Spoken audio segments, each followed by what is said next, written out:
दोस्तों, इस वीडियो में हम पॉलिटी के एक बहुत ही महत्वपूर्ण प्रश्न पर डिस्कस करेंगे। यह प्रश्न कई बार एग्जाम में पूछा गया है।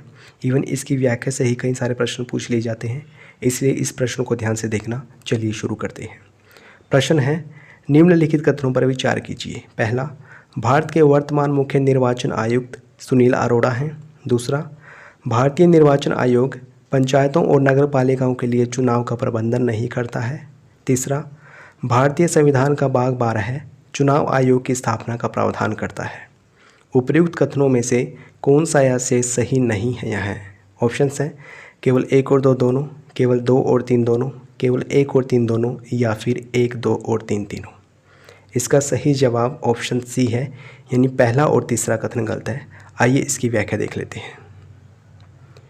राष्ट्रपति ने चुनाव आयुक्त सुशील चंद्रा को मुख्य निर्वाचन आयुक्त यानी कि चीफ इलेक्शन कमिश्नर के रूप में नियुक्त किया है। यानी कि वर्तमान में हमारे chief election commissioner Sushil Chandra है, जिन्होंने सुनील अरोड़ा का स्थान लिया है। आपको बता दें, भारतीय निर्वाचन आयोग एक संवैधानिक निकाय है। निकाय 2 प्रकार के होते हैं, संवैधानिक और सांविधिक। संवैधानिक निकाय वे होते हैं जिनका उल्लेख संविधान में किया गया है, अर्थात जिनकी स्थापना संविधान के तहत की जाती है। सांविधिक निकाय वे होते हैं जिनकी स्थापना संसद कानून बनाकर करती है या फिर एक्ट बनाकर करती है। याद रखना, भारतीय निर्वाचन आयोग संवैधानिक निकाय है और यह भारत में संघ तथा राज्य चुनाव प्रक्रियाओं का संचालन करता है। निर्वाचन आयोग ही लोकसभा, राज्यसभा, राज्य विधानसभाओं, राष्ट्रपति तथा उपराष्ट्रपति के चुनावों का संचालन करता है। आपको बता दें, पंचायत तथा नगर पालिकाओं के चुनाव की देखभाल या फिर इनका आयोजन राज्य निर्वाचन आयोग द्वारा करवाया जाता है, न कि भारतीय निर्वाचन आयोग द्वारा। यानी कि पंचायत और नगर निगमों के चुनाव से भारत के निर्वाचन आयोग का कोई संबंध नहीं है। भारतीय संविधान के भाग 12 में भारतीय निर्वाचन आयोग के संदर्भ में बताया गया है अनुच्छेद 324 से 329 तक। आइए एक एक करके इन अनुच्छेदों का अध्ययन कर लेते हैं। अनुच्छेद 324। अनुच्छेद 324 में निर्वाचन आयोग में चुनावों के संदर्भ में निहित दायित्वों का उल्लेख किया गया है। यानी कि चुनावों में निर्वाचन आयोग के क्या क्या दायित्व हैं, उनका उल्लेख अनुच्छेद 324 में किया गया है। अनुच्छेद 325, धर्म, जाति या लिंग के आधार पर किसी भी व्यक्ति को मतदान के लिए अयोग्य नहीं ठहराया जा सकता। यानी कि धर्म, जाति या लिंग के आधार पर किसी भी व्यक्ति को वोट नहीं डालने दिया जाएगा, ऐसा नहीं हो सकता। ये बात अनुच्छेद 325 में लिखी हुई है।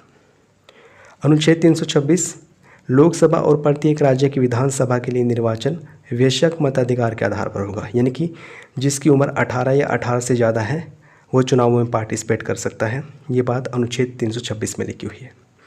अनुच्छेद 327 चुनावों के संबंध में संसद को कानून बनाने की शक्ति देता है। वहीं अनुच्छेद 328 विधानमंडलों को चुनावों के संबंध में कानून बनाने की शक्ति देता है। अनुच्छेद 329 निर्वाचन संबंधित मामलों में न्यायालय के हस्तक्षेप के वर्जन की बात करता है। यानी कि अगर निर्वाचन में कोई गड़बड़ी होती है, कोई वाद विवाद उत्पन्न होता है, तो उसकी सुनवाई न्यायालय में की जाएगी। ये बात अनुच्छेद 329 में लिखी हुई है। भारतीय संविधान का भाग 12 वित्त, संपत्ति, अनुबंध और वाद से संबंधित है और इसमें अनुच्छेद 364 से 300A तक बताया गया है। आपको बता दें, अनुच्छेद 300A संपत्ति से संबंधित है, जो पहले एक मूल अधिकार होता था, जिसको 44वें संविधान संशोधन के तहत मूल अधिकार से कानूनी अधिकार बना दिया गया और वर्तमान में इसका उल्लेख अनुच्छेद 300A में किया गया है।